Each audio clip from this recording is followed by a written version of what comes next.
ఆడవాళ్ళకి, బట్టతలకి మంచి జవాబు హెయిర్ ట్రాన్స్‌ప్లాంటేషన్. ఎలాంటి జాగ్రత్తలు తీసుకోవాలి? చాలా పెద్ద ప్రాసెస్ అనంటే ఇది నాన్ షేవ్ కాబట్టి మాకిబ్బందవుతది తీయటానికి తప్ప మీకెటువంటి ఇబ్బందులనేటివి ఉండవండి.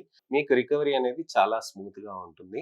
మీకు ఎటువంటి ఇబ్బంది లేకుండా కంఫర్టబుల్‌గా మీరు మంచిగా నిద్రపోవటం, అలానే మంచిగా ఆహారం తీసుకోవటం, మీ పనులు మీరు చేసుకోవటం అనేది చేసుకోవచ్చండి. అలానే మీకు ఎటువంటివైనా ఇబ్బందులు జరుగుతాయనంటే ఎలాంటి ఇబ్బందులనేటివి జరగవండి.